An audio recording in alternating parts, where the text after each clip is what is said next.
হরে কৃষ্ণ আমার প্রিয় সাবস্ক্রাইবগণ, আজকে আপনাদের কাছে আলোচনার বিষয় প্রত্যেক দিন হিন্দু সংস্কৃতি অনুযায়ী আমরা বাড়িতে শঙ্খ বাজাই, কিন্তু শঙ্খ 3 বার কেন বাজানো হয় তা নিয়ে আজকের আলোচনা। আমাদের ভিডিও যদি আপনাদের কাছে পৌঁছায় এবং আপনাদের ভালো লাগে তাহলে অবশ্যই আমাদের চ্যানেলটিকে সাবস্ক্রাইব করবেন। শঙ্খ 3 বার বাজানো হয় কেন তা আজকের আলোচনার বিষয়। হিন্দু সংস্কৃতির সঙ্গে শঙ্খের যোগ আজকের নয়, সেই কোন প্রাচীনকাল থেকে পুজো অর্চনার কাজে লেগে আসছে এই প্রাকৃতিক উপাদানটি। শাস্ত্র মতে নিত্য পুজোর পরে যদি নিয়ম করে 3 বার শঙ্খ বাজানো যায় তাহলে গৃহস্থের অন্দরে অশুভ শক্তির প্রভাব কমতে থাকে এবং শুভ শক্তির মাত্রা বৃদ্ধি পেতে শুরু করে। ফলে কোনো খারাপ ঘটনা ঘটার আশঙ্কা যেমন কমে, তেমনি ভাগ্যও ফিরে যায়। ফলে জীবন সুখ শান্তিতে এবং আনন্দে ভরে উঠতে সময় লাগে না। শাস্ত্রে বলা হয় বাড়িতে শঙ্খ 3 বার বাজানো উচিত। 3 বারের বেশি শঙ্খ বাজানো উচিত নয়। এর কারণ হিসাবে শাস্ত্রে বলা হয় যে 3 বার শঙ্খ বাজালে ব্রহ্মা, বিষ্ণু ও মহেশ এই 3 দেবতার সাথে সমস্ত দেবদেবীরা আমন্ত্রিত হন, কিন্তু 3 বারের বেশি শঙ্খ বাজালে দেবের সাথে দানব বা অসুরকে নিমন্ত্রণ পাঠানো হয়। হিন্দু ধর্মশাস্ত্রে বলা হচ্ছে যে সমুদ্র মন্থনের সময় অসুররা 4 বার শঙ্খধ্বনি করে বলি অসুরকে নিমন্ত্রণ পাঠিয়ে জাগ্রত করেছিল। তাই 3 বারের বেশি শঙ্খ বাজালে সৃষ্টি, স্থিতি ও বিনাশের দেবতা মহাদেব, বিষ্ণু, ব্রহ্মার পাশাপাশি আসুরী শক্তিও নিমন্ত্রণ পেয়ে আপনার গৃহে প্রবেশ করে। দেবতার পাশাপাশি অসুরকে নিমন্ত্রণের ফলস্বরূপ আপনার ও আপনার পরিবারের উপর নেমে আসতে পারে এইসব দেবতাদের অভিশাপ। তাই শাস্ত্রে 3 বার করেই শঙ্খ বাজানোর পরামর্শ দেওয়া হয়। হিন্দু ও পুরাণ ধর্মমতে শঙ্খের স্থান।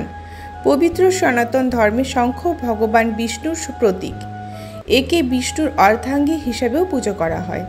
সৃষ্টির শুরুতে সমুদ্রগর্ভ হতে পালনকর্তা ভগবান বিষ্ণু ও স্বর্গীয় দেবতাদের তৈরি ঘূর্ণাবতের মধ্য থেকে অস্ত্ররূপে শঙ্খকে হাত ধরে আবির্ভাব হয় ভগবান বিষ্ণুর।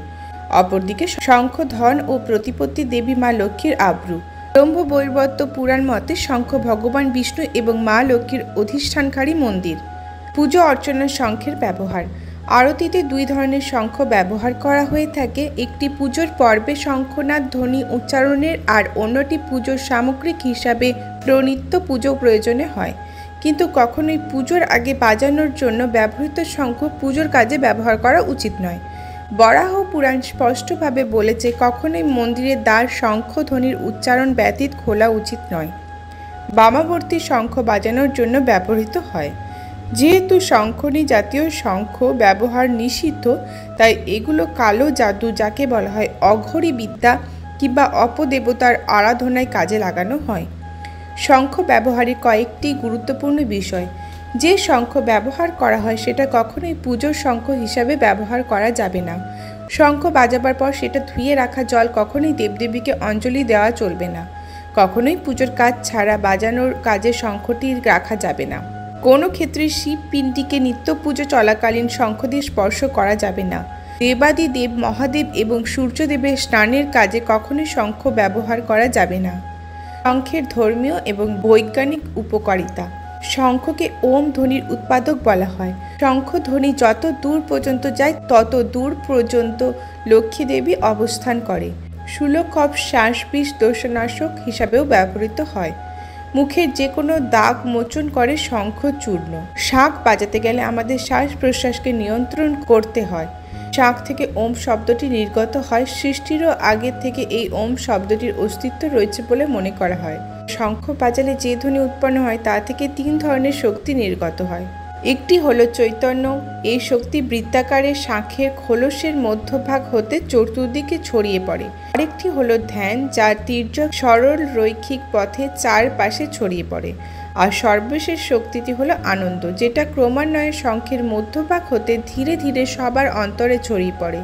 শঙ্খের সাথে আরও কিছু প্রাকৃতিক উপাদানের সমাহারে তৈরি বাড়ির শঙ্খবতী বা ডিসপেপসিয়া নামক অন্ত্রের রোগের চিকিৎসায় ফলদায়ক।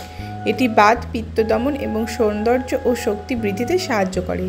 কিছু কিছু শঙ্খ মুক্তা তৈরি করে। মনে রাখবেন, সনাতন ধর্মের প্রতিটি পূজা পার্বণ, আচার অনুষ্ঠানে ব্যবহৃত বিভিন্ন উপকরণ ধর্মীয় রীতিনীতি, বিধি নিষেধ ও ধর্মীয় বিশ্বাসের সাথে যথেষ্ট ধর্মীয় ও বৈজ্ঞানিক ভিত্তি আছে এই শঙ্খ। বিশ্বাস করা হয় প্রতিদিন রাতে শঙ্খতে জলে ভরে রেখে সকালে সেই জল সারা বাড়িতে ছড়িয়ে দিলে বাস্তু দোষ নিমেষে দূর হয়ে যায়। সব সময় ব্যবহার করার পর পরিষ্কার লাল কাপড় দিয়ে ঢেকে রাখা উচিত। এই কাজ করলে দেবী লক্ষ্মী অত্যন্ত খুশি হন এবং সেই ভক্তকে তার শুভ আশীর্বাদে পরিপূর্ণ করে তোলেন। হরে কৃষ্ণ। আজকে আপনাদের যদি আমাদের ভিডিওটি ভালো লাগে তাহলে অবশ্যই একটা লাইক এবং কমেন্ট করবেন।